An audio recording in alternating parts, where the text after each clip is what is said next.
Last लेक्चरला आपण necessity of solid waste management इथपर्यंत बघितलं होतं, बरोबर आहे.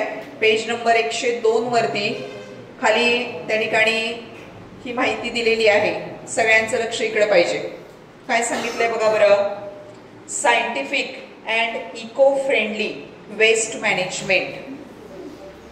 सायंटिफिक म्हणजे काय, शास्त्रीय दृष्टिकोनातून केलेली, आणि इको फ्रेंडलीचा अर्थ काय, पर्यावरण स्नेही. म्हणजे काय, पर्यावरणाला अशा पद्धतीनं वेस्ट मॅनेजमेंट केल्यानंतर कुठल्याही प्रकारचा धोका होणार नाही किंवा पर्यावरणाचा ऱ्हास होणार नाही, अशा पद्धतीनं वेस्ट मॅनेजमेंट केलेली आहे.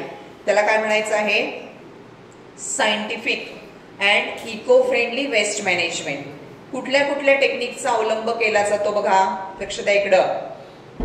तर फर्स्ट वन किंवा इथून सुरुवात करू. Separation and categorisation of waste. आता तुम्ही बघितलं असेल की सुका कचरा आणि ओला कचरा हा वेगळा ठेवायला सांगितलं जातं, हे की नाही. कारण त्या ठिकाणी जो ओला कचरा आहे त्या ओल्या कचऱ्यापासून खत निर्मिती करता येते. तो कचरा कुजवता येतो आणि त्याच्यापासून चांगल्या पद्धतीचं कंपोस्ट खत हे तयार होऊ शकतं, बरोबर. पण जो सुका कचरा आहे त्या सुक्या कचऱ्यामध्ये मग प्लॅस्टिकच्या पिशव्या असतील किंवा इतर काही मटेरियल, प्लॅस्टिकचे डबे वगैरे काय टाकलेले आहेत कचऱ्यामध्ये, काही असू द्या, तर बाकीचं जे आहे की जे मटेरियल कुजणारं नाहीये बऱ्यापैकी, है की नाही. पेपर वगैरे असतील तर पेपर डिकम्पोजेबल आहे, नो डाऊट, परंतु बाकीचं जे मटेरियल आहे की जे कुजत नाही आहे तर ते सेपरेट ठेवलं तर त्याचं व्यवस्थापन करता येणं थोडंसं इझी होतं किंवा सोपं होतं, ठीक आहे. तर बघा या ठिकाणी पहिला टप्पा काय दिलेला आहे, कॅटेगरायझेशन ऑफ वेस्ट. कॅटेगरायझेशनचा अर्थ काय, सेपरेशन ऑफ ड्राय वेस्ट आणि वेट वेस्ट. म्हणजे ओला कचरा आणि सुका कचरा सेपरेट करा. आणि त्यातल्या त्यात अजून कॅटेगरायझेशन कसं करता येतं बघा. जे सुक्या कचऱ्यामध्ये सुद्धा डिकम्पोजेबल मटेरियल आहे, म्हणजे फॉर एक्झाम्पल आता पेपर वगैरे आहे, कागदाचे तुकडे आहेत, हे काय होऊ शकतात, डिकम्पोज होऊ शकतात किंवा कुजू शकतात. परंतु त्याच्यामध्ये प्लास्टिकच्या पिशव्या आहेत, हे की नाही, काही वस्तू आहेत, तर ते काय करायचं, सगळं वेगळं वेगळं करायचं. त्याला काय म्हणायचं, कॅटेगरायझेशन. आता प्लास्टिकचे वगैरे असतील, बॉक्सेस वगैरे असतील, तर त्याच्यावरती परत प्रक्रिया करून नवीन प्लास्टिक बनवता येतं, बरोबर आहे. त्यामुळं त्या ठिकाणी प्लास्टिक वगैरे जे असेल तर ते असं कचऱ्यामध्ये फेकून न देता, जे भंगारवाले असतात ना, म्हणजे स्क्रॅप कलेक्ट करणारे लोक असतात, त्यांना जर तुम्ही दिलं तर ते व्यवस्थित पद्धतीने इंडस्ट्रीपर्यंत पोहोचतं आणि त्याचा आपल्याला पण 2 पैसे त्याच्यातून मिळतात आणि त्याचा काय म्हणजे पर्यावरणाला काय ऱ्हास होणार नाही किंवा पर्यावरणाला कुठली हानी होणार नाही प्लास्टिक टाकल्यामुळं, ठीक आहे. So that is the categorisation. याला काय म्हणायचं आहे, कॅटेगरायझेशन. त्याच्यानंतर second one that is called as the composting. दुसरं काय आहे, कंपोस्टिंग. आता कंपोस्टिंग म्हणजे काय बघा, जो कुजणारा कचरा आहे तो कचरा एका खड्ड्यामध्ये जमा करायचा, ठीक आहे. त्याच्यावरती वरचेवर काय करायचं, माती घालत जायचं. मातीमध्ये जीवाणू आहेत, बरोबर. ते मातीमधले जीवाणू काय करतात, तो जो कचरा आहे तो कचरा कुजवण्याचं काम करतात व्यवस्थित पद्धतीनं आणि काही दिवसामध्ये त्याच्यापासून चांगल्या पद्धतीचं उत्तम असं कंपोस्ट खत तयार होतं. खेडेगावामध्ये त्या ठिकाणी जनावरांचं जे शेण असतं किंवा त्यांनी खाऊन शिल्लक राहिलेली जी वैरण असते ते एका खड्ड्यामध्ये साठवलं जातं. त्याच्यावरती पाऊस पडतो, मग काही दिवसामध्ये काय होतं, ते शेणामध्ये जंतू असतात, हवेमध्ये जंतू असतात, हे सगळे काय करतात, तिथं वाढतात आणि ते कुजवण्याची प्रक्रिया करतात आणि त्याच्यापासून एक उत्तम असं खत तयार होतं आणि ते जे खत आहे त्याचं काय नाव आहे, कंपोस्ट खत म्हणायचं. त्याला काय म्हणायचं, कंपोस्ट खत. मग हा जो खड्डा आहे वर्षभर त्याच्यामध्ये शेण असं साठवलं जातं आणि मग ते काय होतं, कुजत कुजत कुजत जातं, बरोबर आहे. ज्या वेळेला त्या ठिकाणी शेतीची मशागत केली जाते पेरणी करण्यापूर्वी, त्यावेळेला मग शेतामध्ये नेऊन ते खत काय केलं जातं, तो खड्डा उपसायचा, त्यातलं खत काढायचं आणि ते खत नेऊन कुठं घालायचं, शेतामध्ये घालायचं. म्हणजे काय झालं बघा बरं, घरगुती खत चांगल्या पद्धतीचं तयार होतं. तर त्याला काय म्हणायचं आहे, कंपोस्ट खत म्हणायचं. येते लक्षात. त्याच्यामध्ये खरकट वगैरे असं पण टाकलं तरी चालू शकतं. आणि that is called as the composting. त्याला काय म्हणायचं आहे? कंपोस्टिंग म्हणायचं. त्याच्यानंतर पुढं बघा, सेफ लँडफिल साइट्स. आता हे लँडफिल साइट्स काय असतात? लक्ष द्या सगळीकडं. लँडफिल साइट्स काय असतात बघा, हा जो कचरा आहे हा गावाच्या बाहेर नेला जातो. ठीक आहे, तिथं असे मोठे मोठे मोठे खड्डे काढले जातात, एकदम मोठे. ठीक आहे, आणि त्या खड्ड्यांवरती खाली असं कोटिंग करायचं की जेणेकरून आतमध्ये त्या कचऱ्यामधली घाण आत जमिनीत मुरणार नाही, अशा पद्धतीने त्याला कॉन्क्रीट वगैरे असं खाली केलं जातं. ठीक आहे, त्याच्यावरती कचरा टाकला जातो. कचरा असा थरांमध्ये टाकला जातो. म्हणजे पहिल्यांदा समजा एक थर घातला, त्याच्यावरती माती टाकली जाते, परत दुसरा थर टाकला जातो, त्याच्यावरती परत माती टाकली जाते. अशा पद्धतीनं जेवढा त्या खड्ड्याची कपॅसिटी आहे तेवढा कचरा त्याच्यामध्ये लेअर बाय लेअर काय करायचं, टाकत जायचं. आणि शेवटी काय करायचं, तो सील करायचं, त्याच्यावरती पाणी घालायचं आणि ते पूर्ण बंद करायचं, प्लास्टिकनं वगैरे कव्हर करायचं. ते सगळं काही दिवसामध्ये काय होणार आहे, ते कुजणार आहे आणि कुजल्यानंतर त्याचं खत तयार होणार आहे. हे एक गोष्ट. ह्याला काय म्हणायचं, सेफ लँडफिल साईट. त्याला काय म्हणायचं, सेफ लँडफिल साईट. फक्त ह्याच्यामध्ये जो कुजणारा कचरा आहे तो अशा पद्धतीनं हे केला जातो. किंवा मग दुसरी एक मेथड आहे, त्याच खड्ड्यामध्ये तो कचरा टाकला जातो. दुसरा एखादा खड्डा आहे समजा, त्याच्यामध्ये कचरा गोळा केलाय आणि त्याच्यामध्ये जो ज्वलनशील कचरा आहे, म्हणजे जो पेट घेतो, कोरडा कचरा, तो कचरा काय केला जातो, जाळून टाकला जातो. आणि अशा ज्या लँडफिल साइट्स असतात शक्यतो गावाच्या बाहेर असतात, की जेणेकरून तिथं आजूबाजूला वस्ती असता कामा नये. कारण काय होईल सांगा, वस्ती असेल तर त्या कचऱ्याची दुर्गंधी तर पसरणार आहे सगळीकडं, पहिली गोष्ट.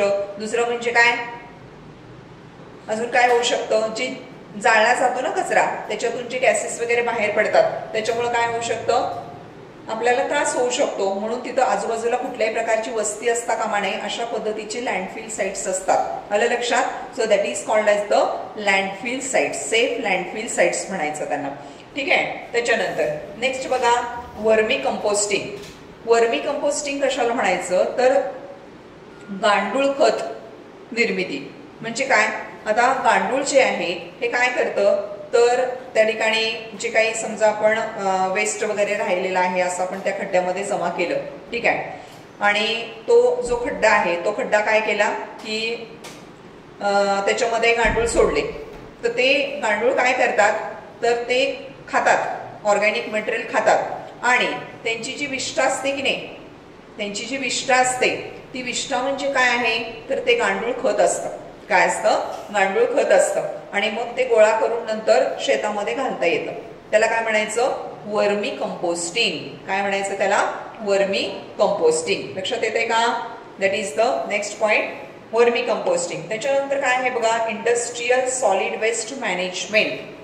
सॉलिड वेस्ट मॅनेजमेंट इंडस्ट्रियली कशा पद्धतीने केलं जातं, तर आता ऑलरेडी आपण एक मेथड डिस्कस केलेली आहे, that is the landfill method. ती जी मी आता तुम्हाला व्यवस्थित सांगितलेली आहे की लँडफिल मेथडनं कशा पद्धतीनं त्या ठिकाणी कचऱ्याचं व्यवस्थापन केलं जातं. आता अजून काय येतं बघा, इंडस्ट्रियल सॉलिड वेस्ट मॅनेजमेंटमध्ये इंडस्ट्रियली त्या ठिकाणी हा जो कचरा आहे तो कचरा जाळण्यासाठी मोठे मोठे मोठे कंटेनर्स वापरले जातात आणि त्याच्यामध्ये त्या कचऱ्याचं काय केलं जातं, तो कचरा जाळला जातो. किंवा अजून काय आहे, तर त्या कचऱ्यामध्ये समजा परत वापरण्यात येणाऱ्या अशा काही गोष्टी आहेत. ठीक आहे, त्या सगळ्या गोष्टी कलेक्ट केल्या, म्हणजे पेपर कलेक्ट केले, प्लास्टिक कलेक्ट केलं, प्लास्टिकच्या पिशव्या कलेक्ट केलं, हे सगळं काय करायचं, इंडस्ट्रीकडे पाठवायचं. इंडस्ट्रीमध्ये काय केलं जातं, त्याच्यावरती परत प्रक्रिया केली जाते आणि त्याच्यामधून परत तुम्हाला वापरण्यात येईल अशा गोष्टी तयार केल्या जातात. त्याला काय म्हणायचं, industrial solid waste management. That is called as the industrial solid waste management. Okay, त्यानंतर बघा काय दिलेलं आहे, पायरोलिसिस. शब्द समजावून घ्या व्यवस्थित. पायरोलिसिस. पायरोलिसिस म्हणजे काय, तर जो कचरा आहे तो जाळणं. ठीक आहे, लक्ष द्या इकडं. तर energy production by burning of the waste at high temperature. Waste material जे आहे हे इंडस्ट्रीमध्ये त्या ठिकाणी काय केलं जातं, त्याच्यावरती प्रक्रिया केली जाते. कशी, तर त्याच्यामध्ये एक टेक्निक आहे पायरोलिसिस नावाचं. पायरोलिसिसमध्ये काय केलं जातं, हाय टेम्परेचरला तो कचरा जाळून त्या कचऱ्यापासून एनर्जीची निर्मिती केली जाते. काय केलं जातं, एनर्जीची निर्मिती केली जाते. त्याला काय म्हणायचं, बायो इलेक्ट्रिसिटी म्हणायचं. काय म्हणायचं त्याला? Bio electricity.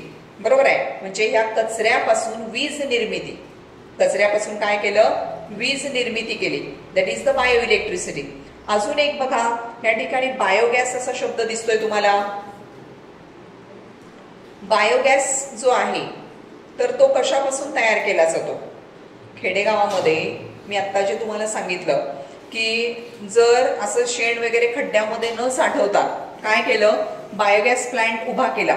त्या बायोगॅस प्लांट मध्ये काय असतं बघा, हे जे शेण आहे, जनावरांचं मलमूत्र आहे किंवा इव्हन जे टॉयलेटचे आउटलेट्स आहेत, आपले टॉयलेटचे आउटलेट्स, हे सगळं त्या बायोगॅस प्लांटला जोडता येतं आणि त्याच्यापासून गॅस निर्मिती होते. आणि तो जो गॅस आहे त्या गॅसवरती तुम्हाला, जसं आपण घरामध्ये गॅस वापरतो की नाही, सिलेंडर असतो आपल्याकडं, पण तिथं काय केलं जातं? एक मोठा असा टँक असतो. म्हणजे काय करतात बघा, थोडंसं लक्ष द्या इकडं. काय केलं जातं? असा अंडरग्राऊंड एक खड्डा तयार केला जातो. ठीक आहे. इकडच्या बाजूला एक इनलेट टँक असतो, इकडच्या बाजूला एक आउटलेट टँक असतो. ह्याच्यामध्ये इनलेट टँक मधून काय केलं जातं? तर आतमध्ये शेण वगैरे जे आहे ह्या खड्ड्यामध्ये सोडायचं. वरती इथं मेटलचा एक ड्रम की जो बायोगॅस प्लांटसाठी वापरला जातो तो असा बसवला जातो. याला वरच्या साईडला इथं असा रेग्युलेटर असतो आणि इथून तुम्ही चालू बंद करू शकता. आणि ह्याचं जे कनेक्शन आहे ते तुमच्या किचनला असतं. It is connected to kitchen. पाईपच्या साह्यानं किचनच्या शेगडीपर्यंत ते कनेक्शन नेलेलं असतं. काय करतात बघा, ह्या खड्ड्यामध्ये जो कचरा आहे, कचरा म्हणजे काय, जे शेण वगैरे आहे जनावरांचं, हे की नाही, ते या खड्ड्यामध्ये भरलं जातं. त्याच्यामध्ये पाणी मिक्स करायचं म्हणजे ते पातळ होईल. ठीक आहे. हे या पाईपमधून हे खाली खड्ड्यामध्ये येतं. खाली खड्डा आहे जमिनीमध्ये आणि त्याच्यावर काय ठेवलाय? मेटलचा असा ड्रम ठेवलाय. त्या पद्धतीनं तो डिझाईन केलेला असतो. ठीक आहे. तर बघा, ह्यामध्ये अनएरोबिक कंडिशन असते. अनएरोबिक म्हणजे काय? तिथं एअर जात नाही, कारण इथं सील केलेलं असतं दोन बाजूला, त्यामुळे आतमध्ये ऑक्सिजन नाहीये असं कन्सिडर करा. ठीक आहे. हे जे शेण इथं आलेलं आहे त्या शेणामध्ये जीवाणू असतात, बॅक्टेरिया असतात. ते बॅक्टेरिया काय करतात? अनएरोबिक कंडिशन मध्ये ते शेण खातात आणि त्याच्यापासून काय निर्माण करतात? तर गॅस निर्माण करतात. आणि हा जो गॅस आहे त्यालाच काय म्हणायचं? बायोगॅस. हा कुठला गॅस असतो? तर मिथेन वायू असतो. कुठला वायू असतो? मिथेन वायू असतो. लक्षात ठेवा. ठीक आहे. तर हा जो मिथेन वायू आहे तो मिथेन वायू स्वयंपाकासाठी तयार होतो. कशापासून? शेणापासून. ठीक आहे. तर ह्या पद्धतीनं खेडेगावामध्ये हे प्लांट निर्माण केले जातात. आणि बघा, आता हे जे शेण आहे ह्याच्यातून गॅस बाहेर पडला तर ते जे शेण आहे हे आउटलेट टँक मध्ये गॅसच्या प्रभावानं असं बाहेर येतं. परत दुसऱ्या टँक मधनं ते बाहेर पडतं आणि ते परत काय केलं जातं? मग असं खड्ड्यामध्ये साठवलं जातं ते बाहेर पडलेलं शेण. आणि ते परत खत म्हणून वापरता येतं. त्यातले काही न्यूट्रिएंट्स वापरलेले नाही आहेत. त्यातलं फक्त काय काढून घेतलंय? गॅस काढून घेतलाय. गॅसची निर्मिती ते शेण आहे असं खत म्हणून वापरता येतं. तर अशा पद्धतीने जो प्लांट तयार केला जातो त्याला काय म्हणायचं आहे? बायोगॅस प्लांट म्हणायचं. लक्षात आलं? That is the biogas plant. आता बघा बरं, या ठिकाणी नेक्स्ट आहे बायोमेडिकल वेस्ट मॅनेजमेंट. पुढचा पॉइंट काय आहे? Biomedical waste management. आता बायोमेडिकल वेस्ट म्हणजे कुठलं? दवाखान्यामधून बाहेर पडणारं जे वेस्ट असतं की नाही त्याला काय म्हणायचं? Biomedical waste management. हा कचरा आपल्या रेग्युलर कचऱ्याबरोबर मिक्स केला जात नाही. त्याचं वेगळं व्यवस्थापन असतं. तो कचरा जाळला जातो पण वेगळ्या ठिकाणी जाळला जातो. त्याला काय म्हणायचं? Biomedical waste management by incineration. काय शब्द वापरला इथं? इन्सिनरेशन. इन्सिनरेशनचा अर्थ काय? तर तो जाळून टाकला जातो. लक्षात, की जेणेकरून त्याच्यामध्ये जंतू असतात. ते जंतू जरा तुम्ही असा उघड्यावरती जो कचरा कुठं जर सापडला तर त्यातले जंतू हवेमध्ये येतील आणि रोगराई पसरू शकते. म्हणून हॉस्पिटल्स मधून वगैरे बाहेर पडणारा जो कचरा असतो त्याचं वेगळं व्यवस्थापन असतं आणि तो कचरा काय केला जातो? जाळून टाकला जातो. वेगळ्या पद्धतीनं जाळला जातो. त्याच्यासाठी मोठमोठे मशीन्स असतात आणि त्याच्यामध्ये त्याची विल्हेवाट लावली जाते. आलं लक्षात? सो ह्या काय आहेत सगळ्या मेथड्स? सायंटिफिक मेथड्स आहेत. कशा मेथड्स आहेत? सायंटिफिक. आणि दुसरं काय? इको फ्रेंडली मेथड्स आहेत, म्हणजे ह्या मेथड्स वापरल्यामुळं पर्यावरणाला कुठलं नुकसान होणार आहे का? नाही होणार. म्हणजे पर्यावरण पूरक अशा या गोष्टी आहेत की ज्याच्या सहाय्यानं सॉलिड वेस्टचं काय केलं जातं? मॅनेजमेंट केलं जातं. समजलं का? हे सगळे पॉइंट्स लक्षात आले का बघा तुमच्या? तर दॅट इज द सायंटिफिक आणि इको फ्रेंडली वेस्ट मॅनेजमेंट. आता बघूया आपण पुढचा पॉइंट. नेक्स्ट पॉइंट आता 102 पेज नंबर संपलेला आहे. आता आपण जाऊया 103 पेज नंबर वरती. ठीक आहे. Principles of solid waste management. पुढचा पॉइंट काय आहे बघा? Principles of solid waste management. Solid waste management करण्यासाठी काही प्रिन्सिपल्स दिलेले आहेत. काय काय प्रिन्सिपल्स आहेत सगळ्यांनी व्यवस्थित ऐकायचं. ह्याच्यावरती प्रश्न विचारला जातो पेपरमध्ये. ठीक आहे. पहिलं काय आहे बघा? Reuse. First one that is called as reuse. रियूजचा अर्थ काय सांगा? पुनर्वापर. हे की नाही? मग आता ह्याचं उदाहरण बघा बरं. पुनर्वापर म्हणजे काय? एकदा वापरलेल्या गोष्टी ह्या परत वापरणं. म्हणजे कसं बघा? आता समजा आपण त्या ठिकाणी घरामध्ये वेगवेगळ्या गोष्टीसाठी पाणी वापरतो. ठीक आहे. कपडे धुण्यासाठी पाणी वापरलं, त्यानंतर भांडी घासण्यासाठी पाणी वापरलं, घराची स्वच्छता करण्यासाठी पाणी वापरलं. ठीक आहे. हे सगळं जे पाणी आहे, हे सगळं पाणी जे घरातून बाहेर पडणार आहे ते पाणी काय करायचं? गोळा करायचं. आणि ते पाणी तुमच्या बागेसाठी किंवा जर आजूबाजूला शेती असेल तर शेतीसाठी वगैरे वापरता येऊ शकतं. म्हणजे याचा काय केला? पाण्याचा कसा केला आपण? पुनर्वापर केला. बरोबर. That is called as the reuse. त्याला काय म्हणायचं आहे? रियूज. रियूज म्हणजे काय? After the use materials should be reused for some other proper purpose. म्हणजे एकदा वापरलेलं मटेरियल परत दुसऱ्या पर्पजसाठी आपण वापरू शकतो. ठीक आहे. ह्याला काय म्हटलं आपण? रियूज म्हटलं. ठीक आहे. आता नंतर दुसरा जो पॉइंट दिलाय that is called as the refuse. That is called as the refuse. Second.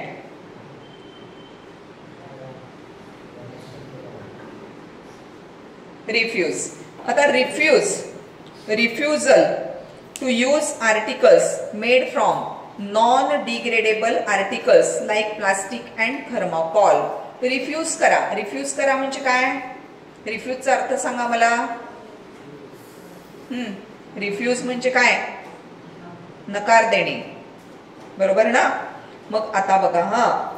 पूर्वी गणपती डेकोरेशनसाठी, आता ज्वलंत सध्या गणपती आहेत किंवा काहींचे येऊन गेलेले आहेत, तर म्हणून साठी हा विषय सांगते की अगोदरच्या याच्यामध्ये गणपती डेकोरेशनसाठी थर्मोकॉलचा वापर केला जायचा.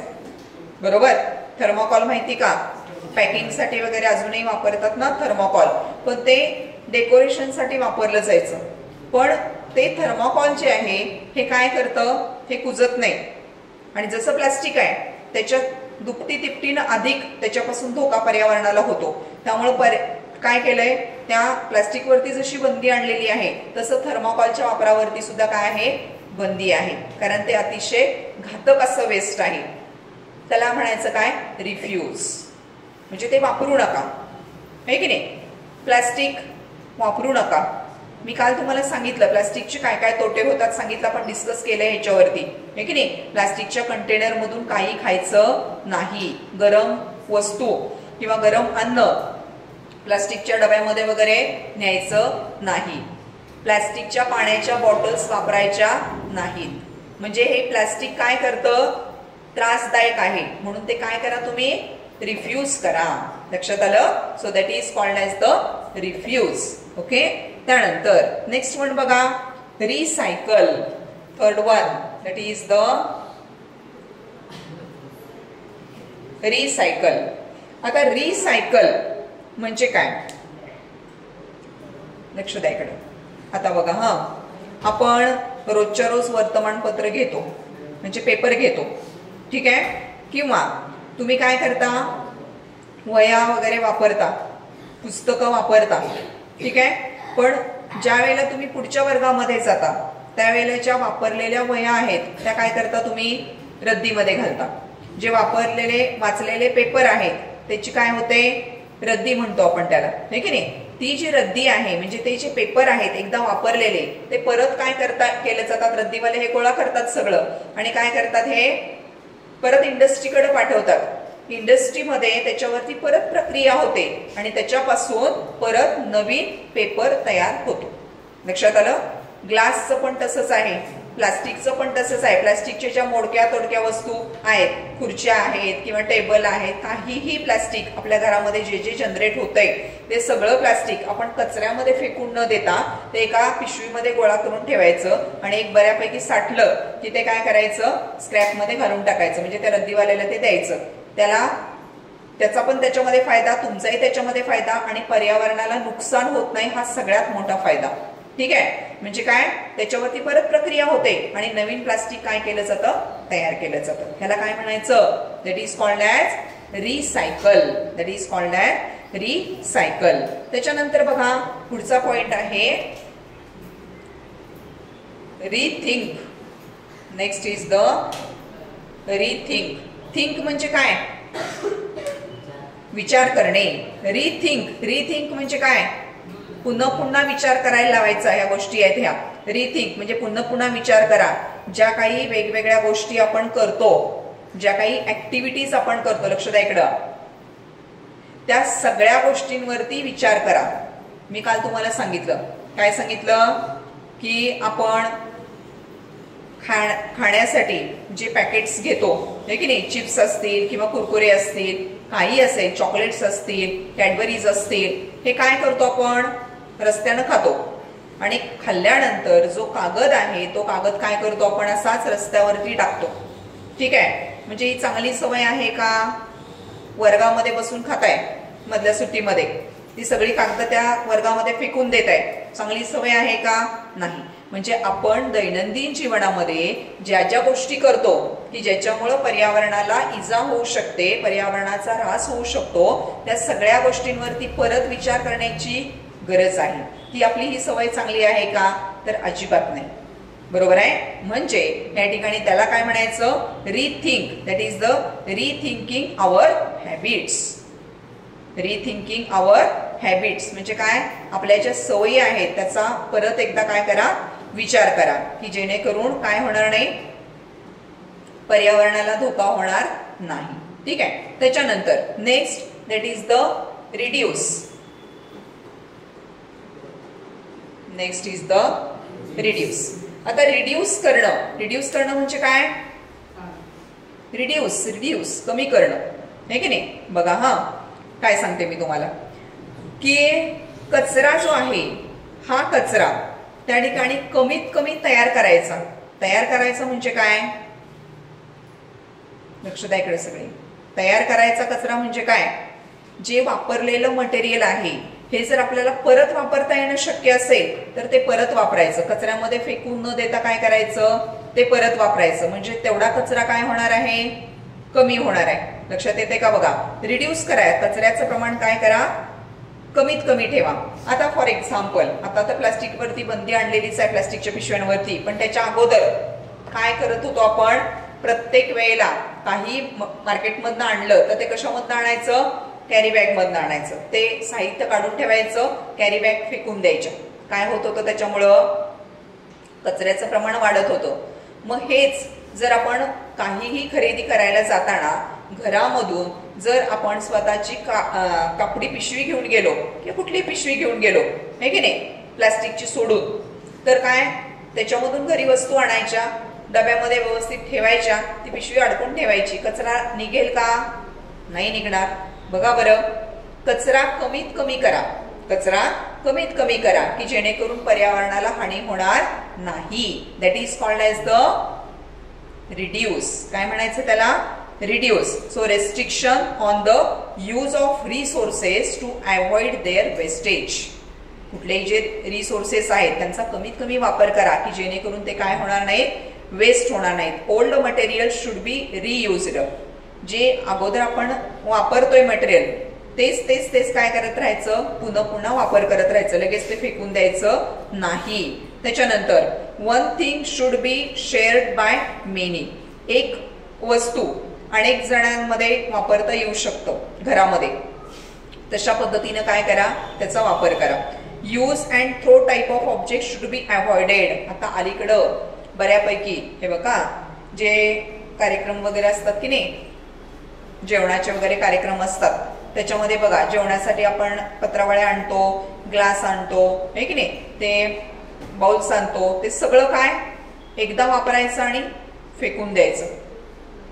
पण त्याच्या ऐवजी जर ताटांचा वापर केला तर ती ताटं धुवून परत वापरता येतात, म्हणजे पर्यावरणामध्ये कचरा काय होणार नाही, साठणार नाही. पण आपलं काम वाचवण्यासाठी आपण काय करतो, या पद्धतीच्या गोष्टींचा वापर करतो आणि त्याच्यामुळे काय होतं, पर्यावरणामध्ये हा कचरा काय होतो, साठतो आणि त्याचे दुष्परिणाम परत आपल्यालाच भोगावे लागतात. त्याच्यानंतर next that is the research. Next one is the research. आता रिसर्च मध्ये काय दिलेलं आहे बघा, conducting research related to reuse of the materials. बोलू नका. Conducting research related to reuse of the materials that are temporarily out of use.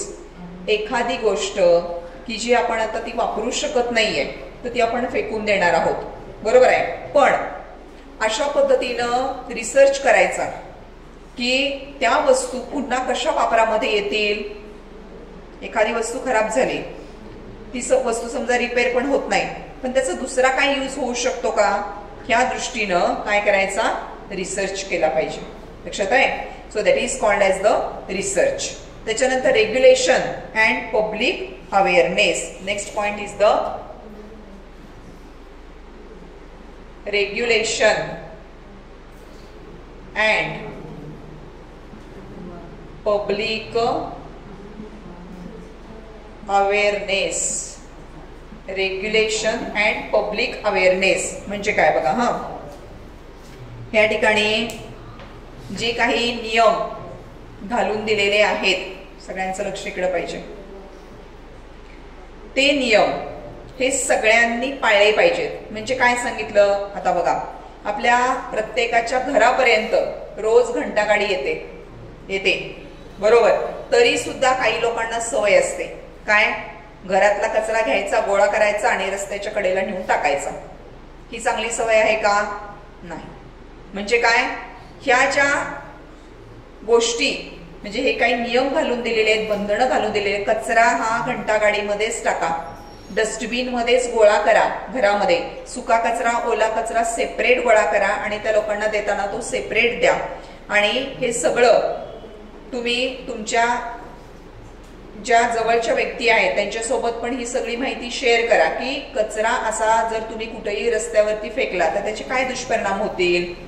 गटारीमध्ये फेकला तर गटारीचं पाणी तुंबणार आहे, पाणी तुंबल्यामुळे डास होणार आहे, डास वाढले की रोगराई वाढणार आहे, हे की नाही. ह्या सगळ्या गोष्टी लोकांचं काय व्हायला पाहिजे, मोटिवेशन व्हायला पाहिजे. ह्या सगळ्या गोष्टींचा सगळ्यांनी फॉलोअप घ्यायला पाहिजे आणि लॉज आणि रूल्स जे आहेत वेस्ट मॅनेजमेंट संबंधी ते सगळ्यांनी पाळले पाहिजे. So that is following the laws and rules related to waste management and motivating others to do the same. सगळ्यांनी हे नियम पाळा आणि दुसऱ्यांनाही ते नियम पाळण्यासाठी भाग पाडा. आलं लक्षात. So that is about the principles of the solid waste management. एवढे काय आहे, सॉलिड वेस्ट मॅनेजमेंटचे प्रिन्सिपल्स आहेत. लक्षात आलंय का सगळ्यांच्या. जे आपण पॉइंट्स बघितले, रियूज म्हणजे काय, पुनर्वापर. रिफ्यूज म्हणजे टाळा, ज्या गोष्टीनं पर्यावरणाला हानी होते त्या गोष्टी वापरणं टाळा. 1-2 मिनिटं. त्यानंतर रिसायकल म्हणजे जी वस्तू वापरलेली आहे परत त्याच्या प्रक्रिया करून नव्यानं नवीन वस्तू तयार होत असते, रिसायकलिंग. रिथिंक पुनर्विचार करा. रिड्यूस कचरा कमी करा. रिसर्च कचऱ्याचे व्यवस्थापन अजून चांगल्या पद्धतीने होण्यासाठी त्याच्यावरती रिसर्च होणं गरजेचं आहे.